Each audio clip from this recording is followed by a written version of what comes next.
Hi, Tim and John. I really want to thank you for taking the time to sit down and talk to me today as I put together this special episode of Hearsay from the Sidelines.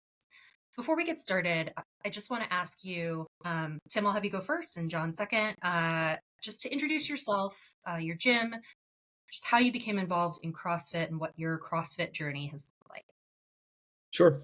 So my name is Tim Carroll. My wife, Erin, and I own two CrossFit affiliates, both named 908 Athletics. One's in Berkeley Heights, New Jersey. One is in Westfield, New Jersey. Our oldest affiliate is coming up on 15 years in October. I got my start back in 2006 at CrossFit Hoboken. At the time, I was working in the city. Decided that I really loved CrossFit, quit my job, and like a lot of people, looked to open up my own affiliate. Early on in my CrossFit career, was really interested in the competition side of things. So did my best to try to make it to the CrossFit Games. Never did. Made it to the regionals in the Northeast three times as an individual and one time on a team. And then that kind of all changed once everything got way more serious in CrossFit, and I kind of went the road of having a family and not really putting all that effort into trying to compete. We have a second affiliate that we opened up in 2018, so that just crossed 6 years. And yeah, it's our sole form of income. It's the only thing that my wife and I do, so it's a big part of our life. And my name is John Weeks. I'm the owner of Tough Temple CrossFit in North Bethesda, Maryland. I got to CrossFit probably in 2009, just practicing on my own in a Globo gym. I was at the time working for a mainstream brand and did a lot of martial arts previous to that. And I was doing personal training, MMA, and I was using CrossFit to cross train for those endeavors. And as I was phasing out of my competitive martial arts career, I started using CrossFit as a strength and conditioning method that I was using with my clients. And we affiliated in 2012, and we've been one of the largest and longest serving in the DMV area of the Mid Atlantic. And basically, we would consider ourselves probably more of a mainstream athlete kind of gym. We're not really a super competitive affiliate. We've organized local competitions. We do some of the largest ones in the area, but it's definitely more of a everyday athletics facility instead of like a competitive CrossFit regional games level gym. Great, thank you. So you're both owners, longtime owners of CrossFit affiliates, and you have obviously made a huge investment, a financial investment, but also a reputational investment in the CrossFit brand. So when you see a tragedy like what happened on Thursday start to unfold, obviously your heart breaks for the athlete's family, his friends, his fellow competitors. I know that you have both experienced the sudden loss of a member of your gym community. I mean, I know that because I was at both gyms when that happened, and I identify strongly with how confusing and heartbreaking and destabilizing that experience of losing somebody who you have grown this relationship with, that you see, multiple times a week, how difficult that is. But aside from that, as an affiliate owner and as someone tied to the CrossFit brand, when something like this happens, what goes through your head? What do you start to become concerned about?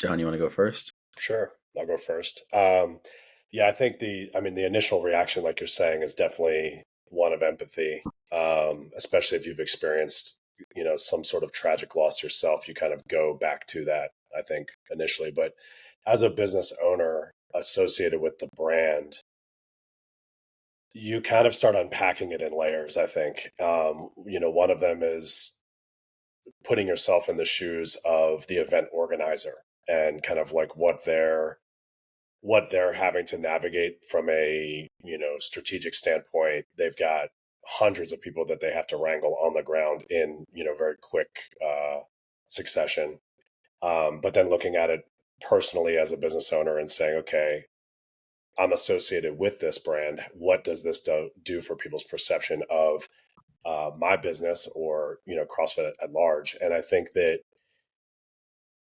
I haven't really had any members come to me directly and say, oh, this, that, or the other about CrossFit, because their association with CrossFit is through the lens of their experience with us. And I think that our culture at our gym is very well established. People understand the level of empathy and the level of care that we kind of approach everything with. So with our established membership, I don't think it has this huge negative impact. Really, if anything, I think we're all just kind of collectively grieving, right? We feel this loss, even though nobody in my gym knew the athlete directly. I think that there's just this sense of like, this could have been any one of us. And that is kind of a scary realization. But where I think that the deeper impact that is yet to be unpacked is really moving forward, people that have never experienced CrossFit. What is their perception of my business as a local affiliate? How is that skewed now through their perception because of this? Because if they see this on the national news and that's their first real exposure to CrossFit, then now how do they look at it? And that's something that I think remains to be seen.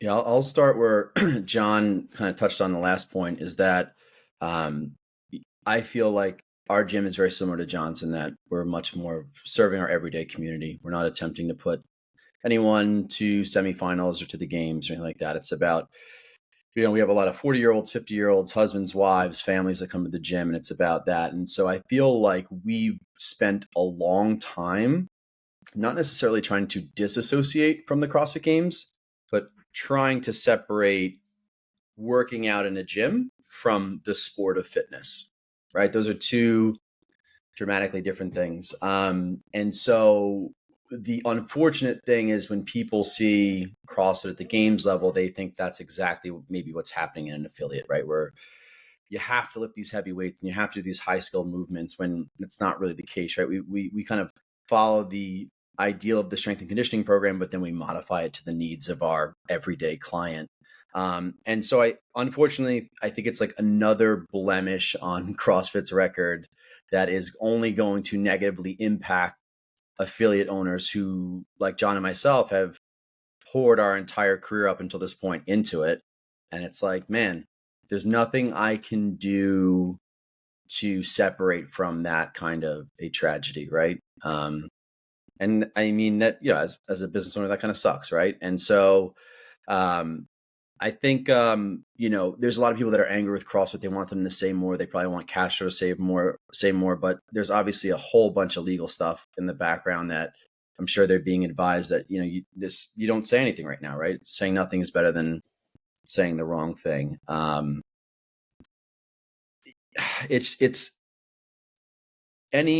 people run marathons each year, people die at marathons and that kind of stuff, right? So going into the sport of fitness to crown the fittest person in the world, there's obviously some sort of assumption of risk there, right? But I think everyone, outside of pointing the finger, it's trying to figure out how could it have been avoided, right? If it feels like a very avoidable tragedy versus just saying like, oh, someone had like a cardiac event and they died. If it had been the other way around, they swam first and they ran second, then they had a cardiac event on the run and they dropped dead, it would feel like we're talking about two completely different scenarios. Yeah, so I want to come back to the question of assumption of risk in the sport generally, but before we go there, since you both, I think, acknowledge or are aware that, your own gyms and your own communities are somewhat removed from these types of elite competitive CrossFit events, what then do you see as the role of the CrossFit Games and, other very large competitions like Wadapalooza, for example, or the Rogue Invitational in sort of the CrossFit ecosystem? You take this one first, Tim. So they've created what they call the sport of fitness, right? So there's got to be some sort of road to get there, some sort of qualifying events for people that are attempting to do this full time. So I feel like, the CrossFit Games is that yearly pinnacle event to crown people that have been working for it all year, and then those other smaller competitions have taken over for the CrossFit sponsored regional events and stuff like that. So I don't think that CrossFit should disassociate itself from hosting the CrossFit Games, because I feel like it is their brand, and they've always spoken to the unknown and the unknowable and finding the fittest in the world. But I don't know how what just happened is going to impact a lot of those other events, and what the fallout will be from an athlete standpoint.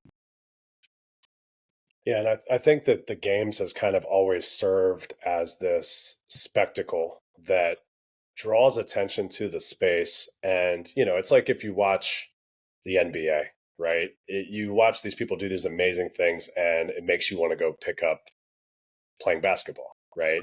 And I think the idea of the games is that, it is this very elite, extreme example of what the methodology can produce in athletes. And, if you have been watching the games for some time, you see that what the games has evolved into from where it started is, I mean, it's really kind of incredible, the level of performance and how much that needle has moved in a relatively short period of time. We're talking maybe 15 years from the initial birth of the games to now, and what the athletes are doing, the amount that they're doing, the level of risk that they're taking on, I think has increased along with that. But I do think that there's some branding there in terms of like the unknown and the unknowable is something that they really leaned into very early on in the games. And I do actually think that CrossFit at large has done a better job of communicating in terms of what the events are going to entail when it comes to certain things. This, particular event, this run swim event, was not a surprise. The athletes were able to actually do it and run it and train it and practice it many times before the games actually happened. So there is that element too. But I think that the overall spectacle, risk versus reward is kind of the larger question. And the separation of that sport of fitness, that spectacle of the games versus the CrossFit methodology, that messaging sometimes gets very muddy. And that's where I think as a business owner, it gets tricky because, we're having to constantly re-educate people that come through the door because they have this perception of, I'm going to walk in and do Murph on my first day, uh, this most extreme type thing. And it's like, that's not what we do here every day. And that's really not what we even want you to be doing, even if you could, Yeah. because it's not necessarily the best thing for your health and longevity. So the messaging, I think, could use a lot of clarity. And especially right now, I think that's going to be something that really HQ has to focus on. I mean, to echo John's point about the NBA thing, it's like you play pickup basketball in the NBA, they play the same game as you. They're just a lot better, right? But at the CrossFit Games level, it's like, yeah, you do CrossFit in a gym, but they're not doing the same CrossFit as you at the games, and they're doing like probably 5 times the amount of volume that they were doing 10 years ago. And it's impressive to see how human performance can just keep going. There's probably a limit of that stuff, and something like this kind of just brings that to the forefront, right? It's like, how big of a spectacle does it need to be to claim that someone's the fittest? Yeah. And I think the fact that this tragedy happened is it was a matter of when, not if. In any sport, over a long enough timeline, you're going to experience something. I think the real question is, did it have to happen this way? And, is there more that could have been done? Sure. Well, so I think you have both started to kind of address this, but there is obviously a difference between someone who does CrossFit and a professional CrossFitter. Even though we don't necessarily refer to that certain group of elite athletes as professional CrossFitters, I think in our heads they occupy that space. Um, so, in your mind, what characterizes a professional CrossFitter? And Tim, I think like maybe this was something you even thought about for yourself. Like, is this a road that I might be able to go down? So, I mean, Tell me what your kind of just personal thoughts are. Um, I mean, I think you see it happening younger and younger. You have kids that are like not going to college to become a professional CrossFit athlete. So I think it's someone who's has multiple coaches, has a lifting coach, has a conditioning coach, is fully invested in their recovery, their nutrition's out. I mean, it's like everything about their life revolves around health and fitness, and it takes priority over things like maybe school, and takes priority over things like finding a different kind of job. That to me is what the current professional CrossFitter is doing. At least at the very, very highest level, the people that are making some money off of these events. I think just below that level is you have a lot of people with careers who are spending every waking extra moment doing CrossFit and paying to play. But I eh, did I ever think I could make it? No, absolutely not. Even the times that I did compete and go to regionals, the people that finished in the top 5 were head and shoulders above the people that finished from 10 to 15 type of thing. And it was never even an option. And nor did I want to try to spend 8 hours a day trying to go to the CrossFit games. But the professional CrossFit now is way different than it was when I tried to compete and go to regionals. That's for sure. So also, I think one thing you didn't really say is you said make some money from these events. But the quote unquote professional CrossFit athlete is not making their living off of competing necessarily. I mean, yes, a very, very, very select few might be, but they're making money off of other things sort of associated with CrossFit, right? That is inextricably linked to their identity as CrossFit athletes. So, I mean, I know you guys have some knowledge of these things. So, what kinds of things does that include? I mean, I think a lot of these pro athletes have sponsorships from these other brands for sure. And you're seeing it more and more where, it's what are they using for recovery? What are they using for nutrition? What's the newest shoe? All these types of things. And that's an infrastructure that didn't exist 15 years ago. When CrossFit originally partnered with Reebok, that was a huge step in terms of like bringing some visibility to the space. If you even think about it now, like Rogue Fitness is like the biggest fitness supplier for CrossFit equipment and things like that. Rogue Fitness didn't exist not that long ago, right? So all of these brands have grown and evolved as CrossFit has grown and evolved, and you see these athletes having strategic partnerships with them and doing that. And you've also seen, I think, especially in the last probably 5 to 6 years, you've seen a lot of athletes now have representation. They'll have an agent that's negotiating these deals for them. They might have a cohort of athletes that are all kind of similar, semi-final, regional level, and games level athletes that maybe attach themselves to a training camp and that type of thing. And then a lot of them are going to plug into, certain brands and things like that.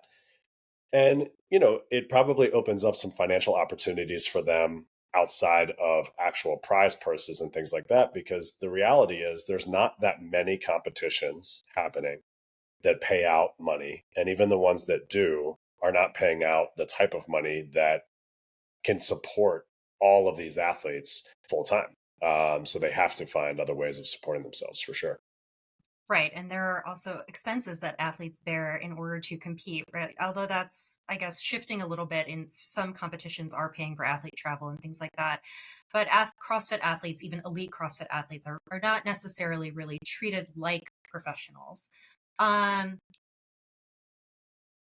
do you observe or do you think that CrossFit as a corporate entity supports and nurtures the careers of their elite professional athletes? What do you think that they do, if anything, to encourage that opportunity? I don't feel like I have enough information to fully answer that, but from my some interactions that I've had with friends who have made it further, it doesn't feel like there is that like top down. CrossFit is viewing those who are in the upper echelon that might make the games and um doing them any favors or like supporting them outside of just saying like, hey, we're going to host this competition, come see if you're the fittest. Yeah, I would agree. I think that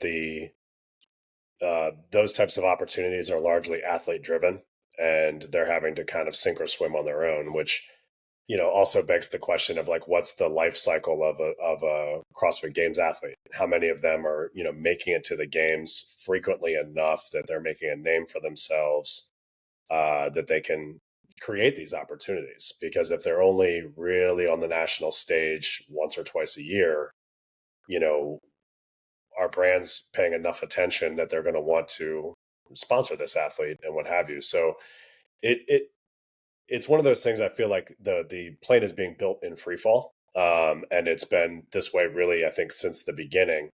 But the infrastructure has it's become more robust. But I think most of the legwork on that has been on the part of certain athletes have really gone out of their way to really try to create opportunities for themselves. And then maybe they've created a brand and they've brought some other athletes in underneath those umbrellas.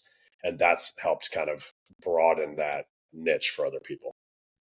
Yeah, and that's hard to do, right? Because you really have to have sort of a strategic long-term plan for yourself and a vision, which is hard to craft when you are, like Tim said, spending 8 hours a day just trying to be the fittest in the world. Um, and just based on your own experience in your own communities and gyms, how important do you think these elite CrossFit athletes are to, your everyday affiliate members, just insofar as like how connected or invested they are in the sport of CrossFit? And your answers could differ because just based on being a member, I would say that like Tim, no shade to my 908 fellow athletes, but most of them are like, who? Fraser who? Like, I don't know who that is. I didn't even know the CrossFit Games was Yeah. on, but like Tough Temple, I think people cared a little more. But Maybe it's funny. I think as time goes on, there's a little bit of an ebb and flow in it. I was having a discussion with one of my members this morning, actually, and he was just saying, I don't really feel like there's anybody to root for anymore. And I think that's mostly just because, we were exposed to a level of dominance in the space by a few very just exceptional champions for like many years in a row. And when somebody exits the space after that, it's kind of like, well, who do I care about now? yeah, So I think there's an element of that. I would say that the vast majority of our members know very little about the games, but then you've got your, 10 to 15% that like watch it religiously, and they just, they're like picking every little event apart. They're picking every little performance apart, and they're just like into it. Just, I mean, CrossFitters, that yeah. we get a little bit over the top about certain things. So I don't think it's everybody is that engaged or that plugged in, but the ones that are, they're highly engaged for sure. Yeah, I agree with John. I'd say there's a less than a half of the percent, right? Or less than 50% of people at the gym probably are that tuned in. But the funny thing is it's not always a direct correlation of like how much they are members CrossFit and how fit they are and whether or not they follow people. I feel like there's a lot of people that you would think are just kind of casually coming to your gym and secretly they have a bunch of CrossFit crushes and they're following everything to the T. And then there's those people that are there at your gym 6, 7 days a week and they don't even tune into the games or do anything like that. So I think it's up to each individual and like how, but I do think like the aspirational identity of a CrossFit Games athlete is something that does certainly inspire people. I just don't think that everyone at our gym's goal is to get, to the games or to be able to Sure. do even a muscle up or something. Right. Mm-hmm. But I do think, I mean, definitely in my own experience, the personalities of the athletes involved does drive my interest and engagement in the games for absolutely. Definitely. Okay, so I want to pivot a little bit and talk about, competition, right? So, John, you haven't competed like at like a serious level in CrossFit, but you compete internationally in weightlifting, Mm-hmm. and you've competed, as you said, in martial arts. And Tim, you explained that you have competed, regionally in CrossFit. So you've also coached people who have, kind of gone down these paths as well. And you've organized events, local events, but still that they are pretty big events. Certainly, you know, from my perspective, they feel like incredibly complex events. So I want to talk a little bit about what goes into that. So as a competitor, what are your expectations leading up to and during a competition? What do you expect from your event organizers as athletes? So I think when you are registered for an event, the communication needs to be pretty consistent and early.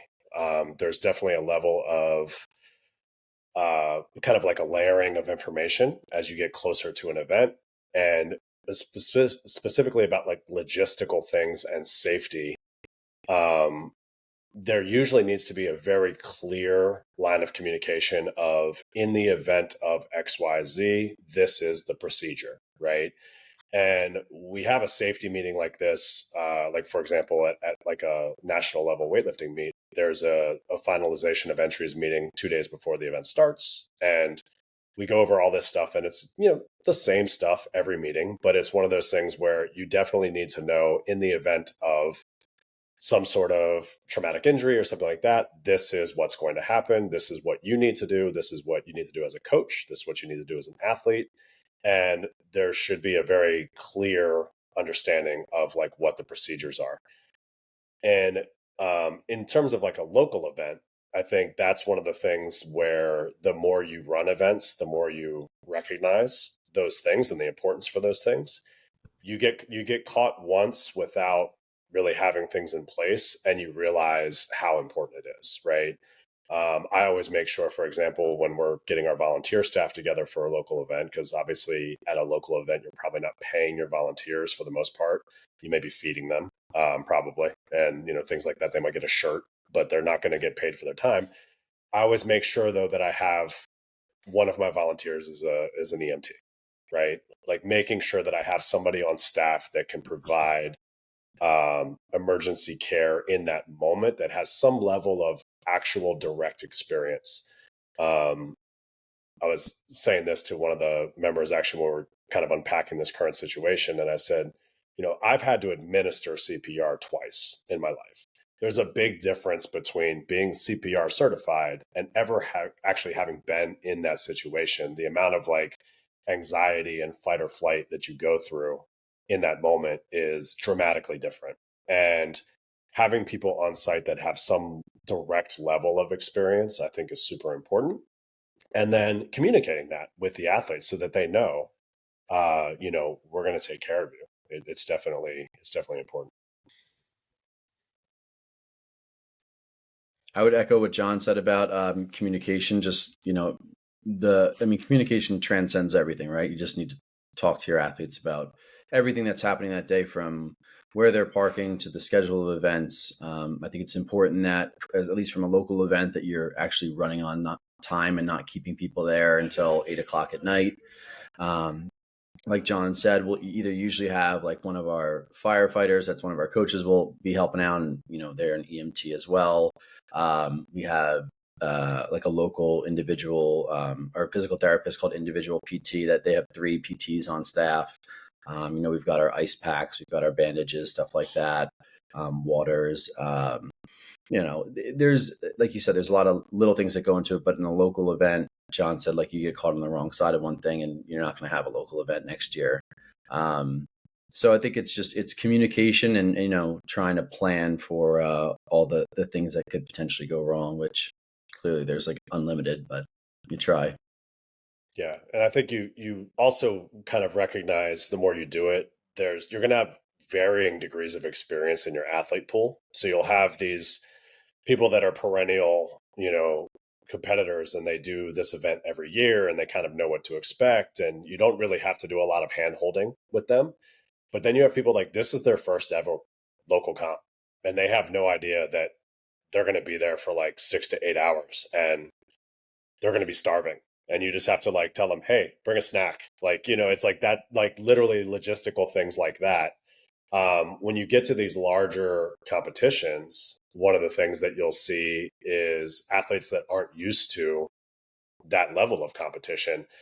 They might be used to warming up for an event, and then, they're on the floor 5 minutes later and they're ready to go. And they're not used to like getting corralled and like, being held in a waiting area to be put onto the floor. And by the time they're out there, it's been 15, 20 minutes and they're getting ready to do like a heavy snatch ladder and they're like cold. Right. So that type of stuff, just from a logistical standpoint, communicating that to the athletes of this is what you can expect from event to event, giving them like a really clear timeline of like when you need to be and where, so that you're really actually prepared. Because it sounds silly, but like those little things directly impact athlete experience and safety quite a bit. Yeah, and along with that, preparing, right, for the unexpected. Uh, Mm-hmm. Although, the expected is often to some degree knowable. So I'm thinking, Tim, specifically about barbells and beers. Um, Weather has been a component of, actually having to make last minute changes to events because, the ground was too slippery, which, you were obviously prepared to do and were able to do with virtually no interruption to the flow of the day's events and no disruption to the athletes. So that's clearly a part of it as well.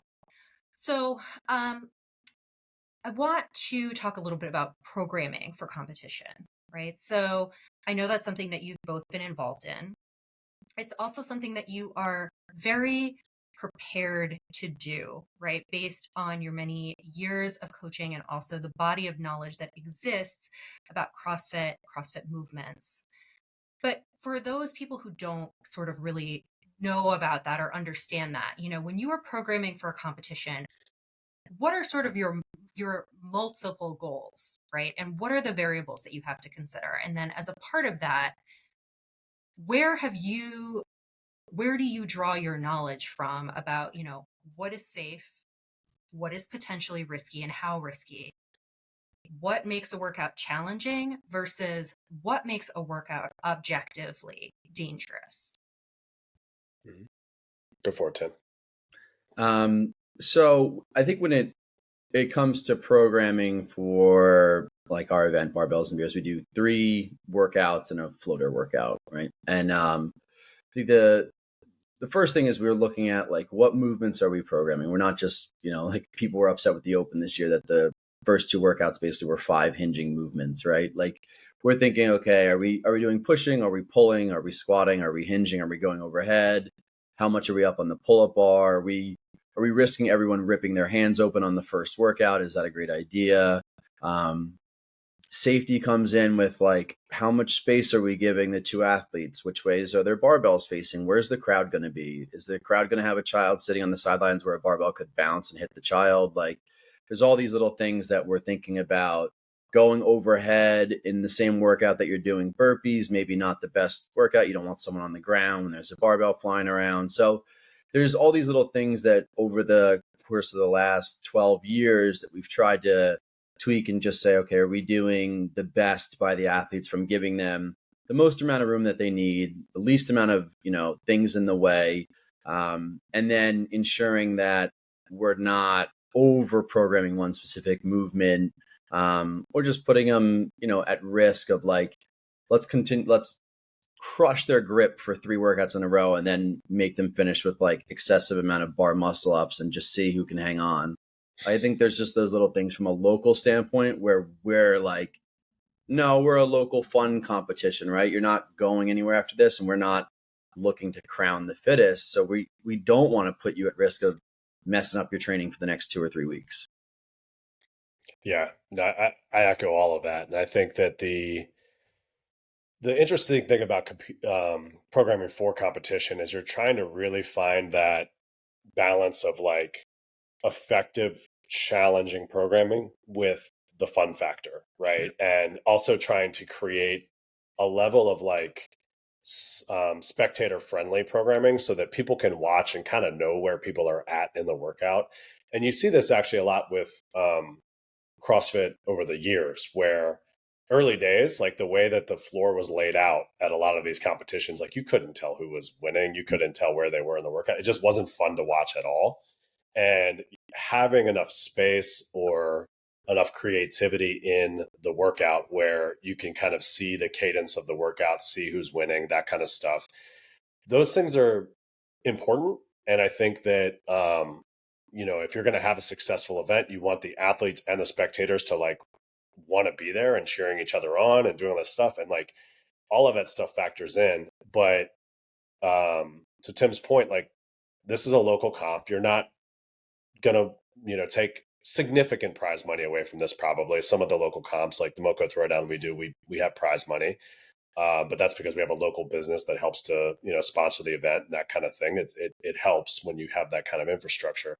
I think the idea of moving the stimulus around, moving the equipment around, moving the muscle groups around, that what you're hitting from targeting from workout to workout quite a bit so that people can still recover relatively well. And then saving probably some of the more high complexity movements, some of the riskier movements for maybe the finals where you've got athletes that are a little bit more experienced.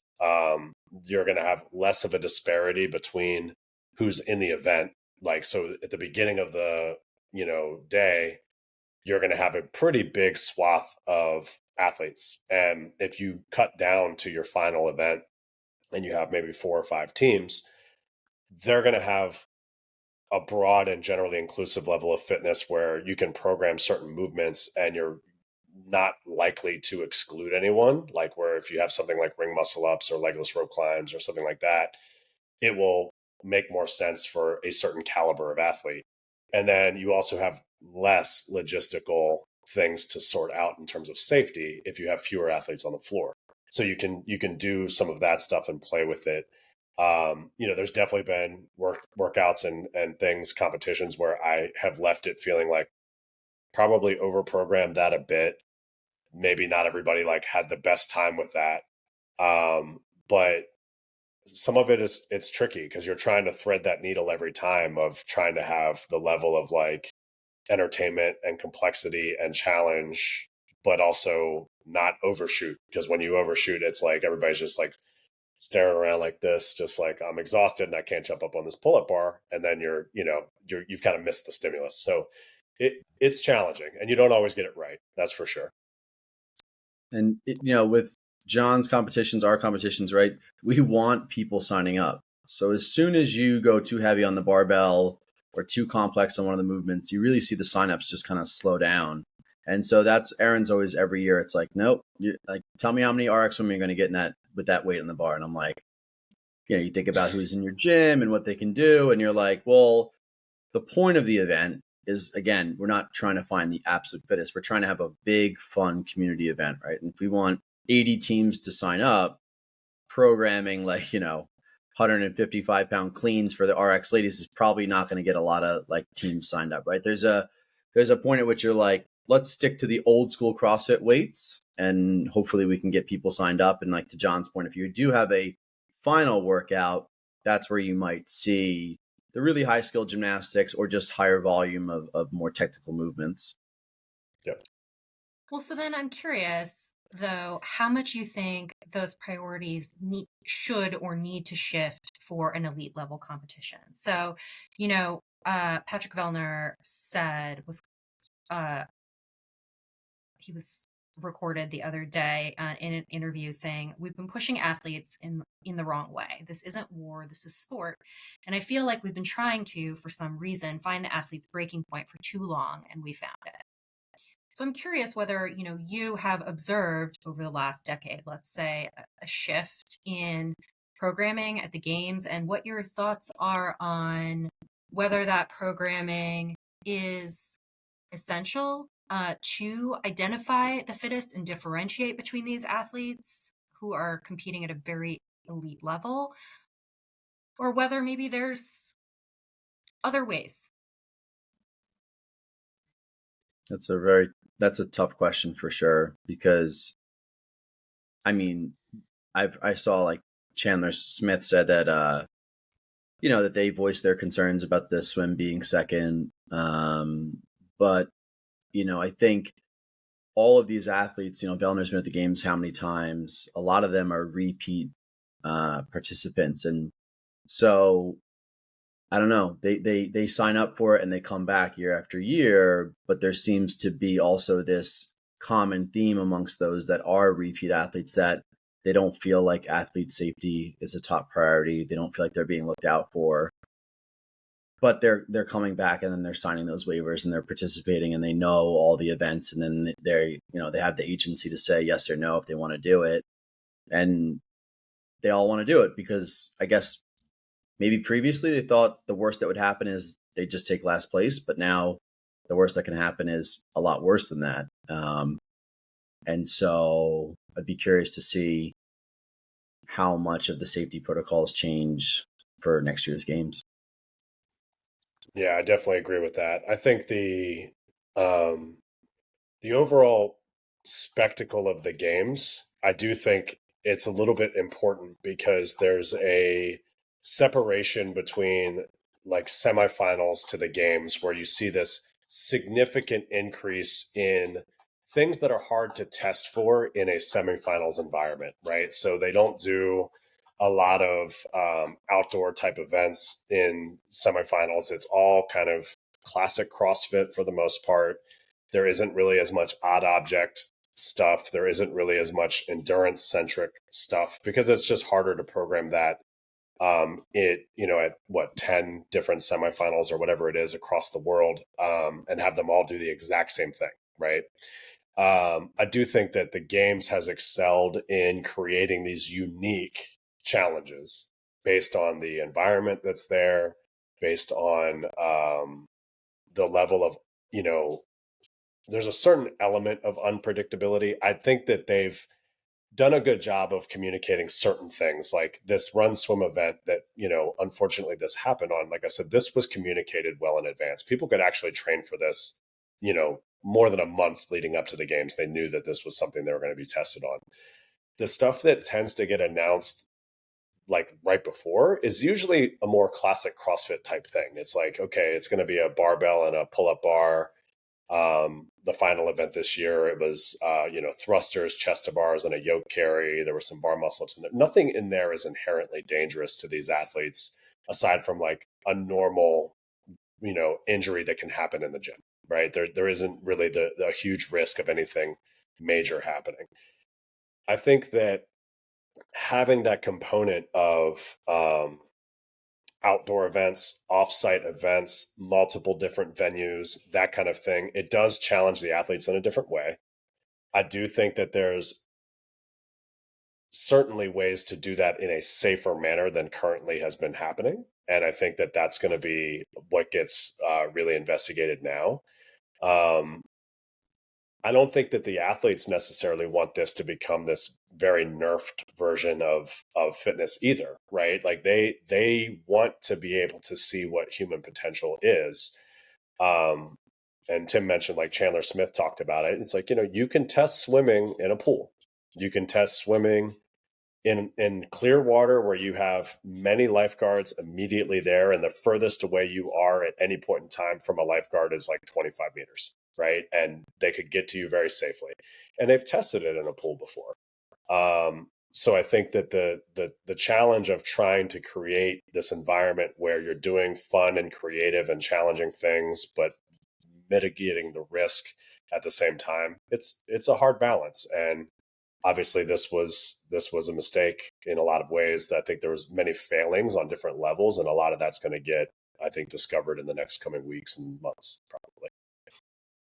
And one of the things that I think I hear both of you saying, though, is that the element of new and unexpected challenge is sort of an essential element of the sport of CrossFit, right? Which is what differentiates it from other sports, even sports that you're involved in, John, right? So you go to a weightlifting meet, you know exactly what you're going to do. You know exactly how many times you're going to do it. You don't necessarily know how it's going to go, but you know what you're going to do, right? Yeah. Tim, you just did high rocks. You know exactly what you're going to do and everyone else is going to do it. And basically the exact pattern of events, right? You don't know how you're going to feel doing it, but you know what you're going to do.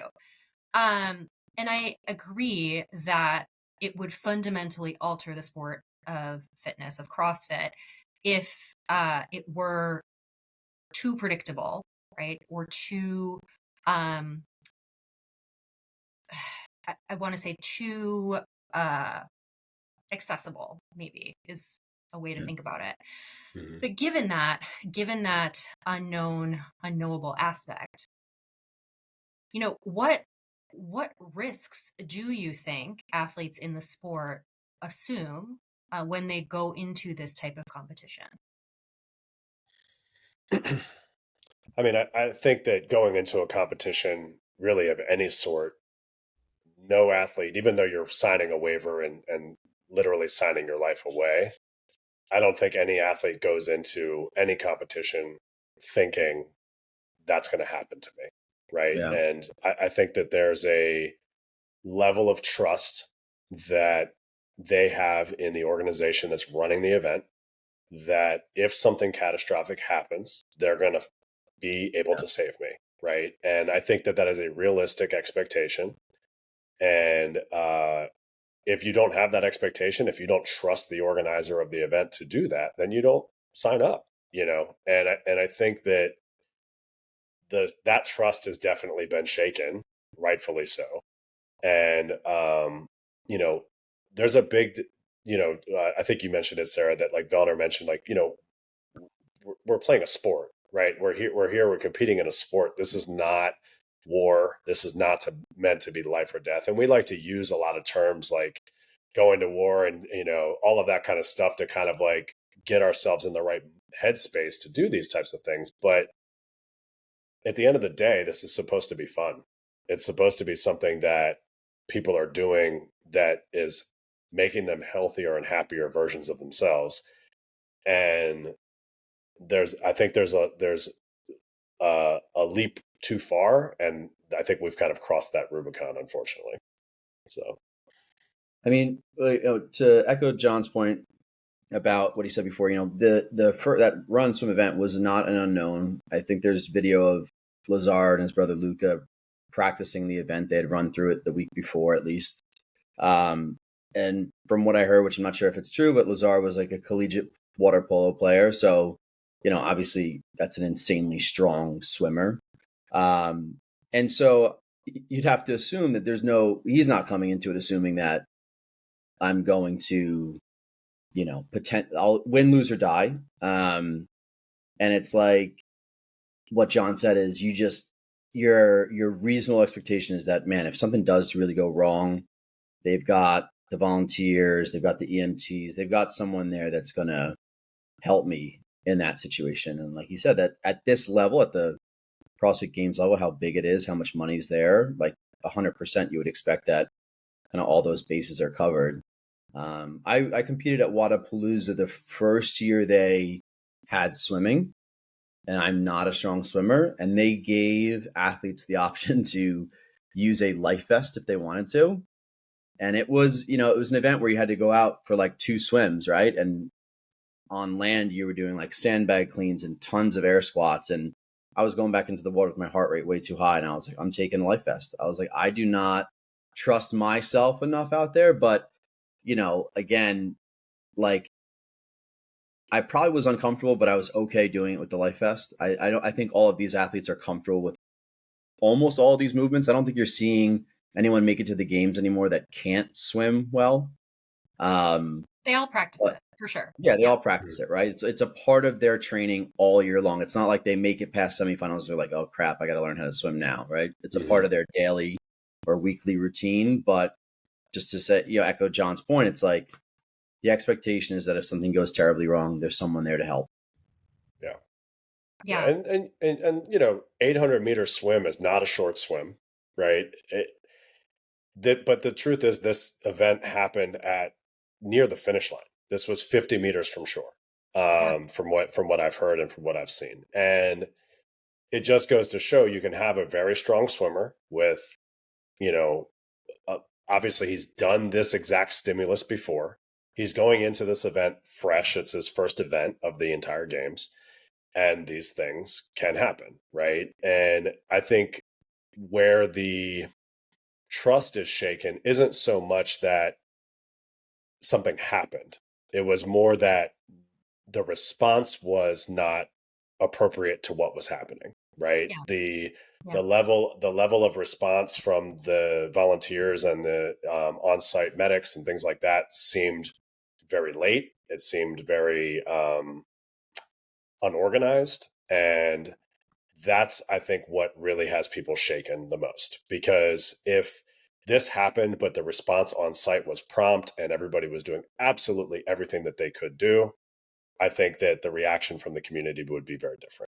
And I don't like to speculate as to like what exactly happened and things like that, but freak things happen all the time in events like this. And when you're pushing human performance to the limits, which is what this type of event is doing, these things will happen. Statistically, it's going to happen eventually. But I think it's really what happened in the subsequent moments immediately after that really is the bigger issue.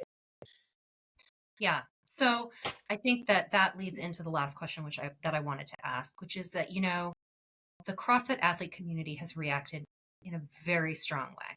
And I think again, this is conjecture. I don't know any of these people, but I wonder if the strength of that reaction is not based on this one incident, but on sort of a series of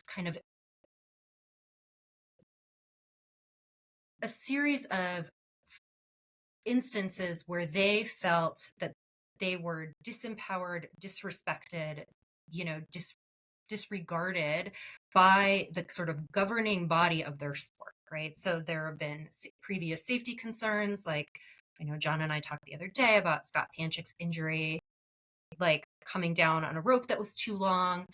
But also, one of the things that at the time that it happened really struck me, I think probably as a lawyer more than most people, was the controversy that happened with Noble not giving athletes any portion of the proceeds from their name jersey sales. Mm. I don't remember what year that was, but and sort of brushing it off as like, oh, we couldn't get it together to figure out how to divvy the money up in time. And it's like, well, you're an international retailer. I would think you would have the capacity for that. But all of these situations, I think, have eroded trust. And to me, the trust of athletes at that competitive level is really integral to the survival, not just of the games, but to some extent of the brand, right? Mhm. So, as businessmen, as coaches, as athletes, what do you think the path forward should be? What does CrossFit need to prioritize? And you can be concrete. I would love it if you could be concrete versus just, saying that there need to be safety protocols. Mhm. Because that's that concrete, I feel like that concrete path forward is almost what the community is like looking for right now. Everybody knows that something needs to be done. Like, what is one thing that if you were in charge, you would say, this has to happen? Mhm. I mean, I think one thing that's going to come out of this for sure is the PFAA, which is the Athletes Association, is going to become much more powerful in light of this. I Mhm. think that it will be more like a legit athletes union. And I think that at that level, they can have some real bargaining rights with CrossFit. Because if the athletes as a whole say to themselves, we're not going to compete next year unless these substantive changes are made, that gives them real bargaining power. And they can kind of hold CrossFit's feet to the coals a little bit in terms of what they want to see. And I think there has been incremental changes in that respect. In the PFAA is a relatively new organization. I think it's only been around for maybe 2 or 3 years now, but they've they've seen certain standards of certain movements have changed in the last couple of years. We don't like rebound on box jumps now because they don't want people rupturing their Achilles and things like that. And it doesn't really affect the test, right? It's like it doesn't.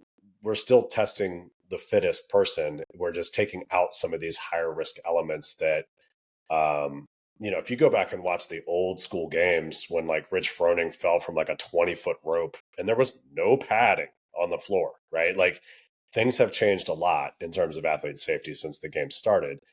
But I think that there can be real tangible change now because I think that CrossFit really is having their hand forced. So I think that if the PFAA actually becomes a force to be reckoned with, that is good. I think that'll also trickle down to other competitions at like kind of the regional level, things like Wadapalooza and stuff like that, even though they've had historically a better relationship with the PFAA and better partnership and more collaborative spirit from what I've heard previously. Yeah.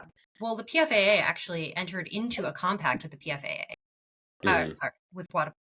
I said that wrong. Mm-hmm. The Wadapalooza's organizers entered into a compact with the PFAA, and made very specific and detailed assurances related to all aspects of the event, right? And I think that presents a model of what that might look like for other competitions going forward. Tim, did you have any other thoughts? Just going to echo what John said. It just seems like one concrete thing that they could do is they could have some sort of athlete representation involved, with the creation of everything surrounding the games. Someone that is looking out and looking at all these things and saying, bring it to the athletes and do we agree to this or not? I mean, there's the unknown and the unknowable part of it, but like you said, there's some low hanging fruit there of things that could be changed from an event standpoint that could still test for the fittest, but not add unnecessary risk. Yeah. Yeah. And I think like one very concrete example of this that I think could be taken away from the games experience that just happened was in the short aftermath of what happened. The athletes were confronted with a conversation about continuing the games, right? If the PFA had real authority in that moment, they could have made that decision on behalf of the athletes instead of the athletes while they are grieving, having to individually make that decision. And, you know, whether you wanted the games to continue or not, having some level of distance objectivity in that moment where you have representation, where it's not going to directly blow back on you as an individual, gives you a lot more power there. And I think Yeah. that the power structure as it is definitely needs to change in that regard. Right. And also some sort of collective body that is representative of a wide variety of interests, right? Correct. Because, there are a lot of individual considerations that go into someone's decision to continue competing or not. Um, I think Chandler Smith's statement really captured that, how complex that decision is, to continue or to walk away based on your individual circumstance. But that's something, right, that like all of that could be discussed and weighed by a group of people who truly have been there and Mm-hmm. who, know what's at stake. Yeah, Well, and you see something where you're in that moment, and athletes have a certain gut reaction initially, and that can change, right? mhm, So I think having that level of kind of distancing themselves individually from that decision and having representation, and like to your point, it should be broad and inclusive representation. It shouldn't be just an athlete or two that's on this board. It should be people that really can weigh it and measure it from many angles to make that decision. And then individual athletes can choose to opt out or opt in if they want to, you know. Yeah, yeah, they could bring in like a third party too, just from an event standpoint, hiring someone that runs these kind of massive events that, is signing off on general safety concerns and stuff like that, or just making sure that all the volunteers or hired staff that are in place to help are, that it's sufficient enough, or they feel it's sufficient enough. And it's not just the athletes wondering whether or not it's going to be enough. And CrossFit kind of saying, yeah, we're covered. yeah, Yeah. yeah. Well, we could have a whole nother hour-long conversation about volunteers at these types of events and what they face What's the and what that's like, but we'll save that for another time. Before we close, did you guys have anything else that you wanted to add or say? I mean, I No, think the big question, I think that's the elephant in the room coming out of this, and this is just from a business owner standpoint, is this could be an opportunity for CrossFit HQ to potentially sell the games to a third party provider for the event. And I don't know if that's the direction that they're thinking to go or leaning right now. But for a long time as a business owner, having to manage the messaging of CrossFit as a methodology versus CrossFit as the sport of fitness has been a challenge. And for CrossFit to potentially be able to refocus fully on the methodology and on supporting affiliates, this could be an opportunity in this moment for them to make that pivot and to offload something like this to a third party event organizer like Loud and Live Sports that runs Wadapalooza and all of that. So I'm curious to see if that's the direction that they take, because they do provide a lot of messaging to the extent of, no, it's really about the affiliates, it's really about the methodology.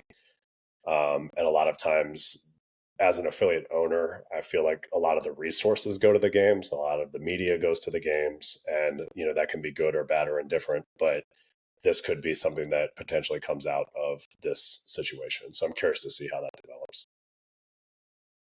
Yeah, I agree with that.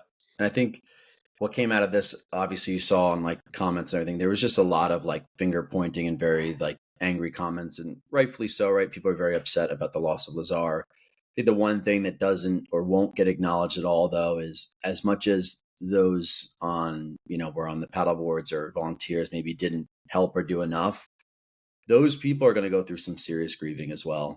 And you think about the closest volunteer on the paddleboard, they're going back to their CrossFit gym, and everyone in the CrossFit gym knows that they were volunteering and they were on that paddleboard.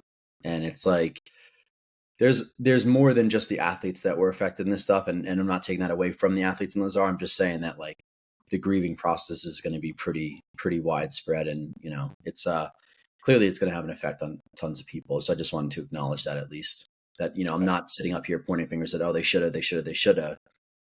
It's complex, right? Yeah. Yeah. Well, I mean, that's one of the things that I said is like having volunteered as a judge or as a weight changer, at an event, I know exactly how overwhelming and how fast paced and how, you know, like just how overstimulating it is to have to pay attention to so many things, so many people, when you have all these things running through your head about what you're supposed to be focusing on, prioritizing. It's really difficult. So, Absolutely. yeah, Yeah. I And I agree. think, the biggest thing is just a reminder to lead with empathy, right? Like nobody wanted this terrible thing to happen. Mhm. And the results of the investigation will be what they are, but we can still just be kind to each other and try to support each other as best we can. For Yeah, sure, I John. I agree. agree. And that's, really why I kind of felt really strongly about putting this together is that I think in the wake of this, there have been a lot of people focusing on CrossFit's legal liability and, the potential for payout of money. And, I don't think any of that is actually really as important. Really the reason that civil litigation exists is so that we do better, right? So that Mhm. we learn the hard way through the loss of our money, right? To do better. But I don't really think I don't really think that that is the incentive that, CrossFit as an organization needs to do better. I think the loss of confidence, of support, of the trust of their community is actually much stronger motivation to do better. And, I think that we all need to be a part of like the conversation about what that really means. Yeah. Mhm. Right. So, Absolutely. all right. Well, thank you both so much for your time. I really appreciate, you bringing your experience and your knowledge to this endeavor. Thank you very Yeah. much, John. Nice to meet you. Nice to meet you as well, Tim. Thanks for having us, Sarah. Thanks, Sarah. See you around.